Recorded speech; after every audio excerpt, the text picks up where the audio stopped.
Hi, how are you? I'm Chief Dean Rondeau with the Wolfeboro Police Department, and I just want to talk a little bit about 4th of July parking for both the parade and the fireworks that will be taking place on the 4th.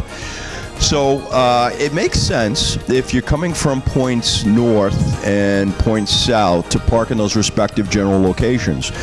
So if you're coming from, say, Tuftonboro, or you're coming from Ossipee to take advantage of the parade or the fireworks, try and park in those locations that are away from the compact portion of town, and park north or park northwest of the town. It will facilitate easy movement out of town. So again, if you're traveling in on 109 North, and you want to park somewhere on 109 North away from the compact portion of town, heading in the direction that you want to get back to. If you're coming from, say, Ossipee, look at parking at Mass Landing or at the Oddfellows Hall. That will facilitate easy movement out of town back to your respective locations. If you're coming from Alton, for example, or New Durham, or Rochester, or some other location, you want to park maybe at the high school, or park somewhere where it will facilitate an easy movement from the south back to your destination or your point of origin, which was from the south.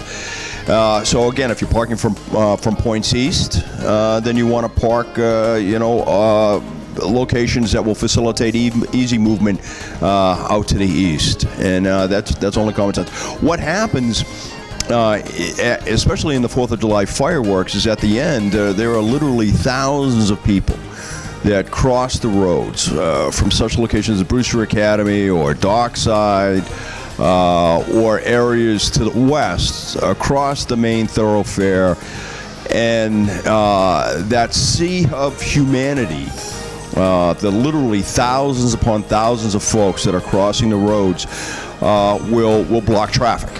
And that's what causes the traffic congestion. Of course, then when they get to their automobiles, if they're parked in, say, Dockside, or they're parked in the downtown area, there's no easy way to move those vehicles out, because the roads have become blocked with pedestrians. They've become blocked with automobiles. And if you're trying to execute a left-hand turn across 2 lanes of travel to get back to your point of origin, you've got a problem. So that's why we say, if you're coming from points north or south, park in those general locations that will facilitate easy movement out of town. If you're coming from points east, park points east, away from the compact portion of town, because it just gets heavily congested, and it does not, the town itself, just because of the way the roads are laid out, does not allow for easy egress back to your original destinations. Okay, thank you very much. I'm Chief Dean Rondeau, and I will see you next month. Thank you very much, and be safe out there.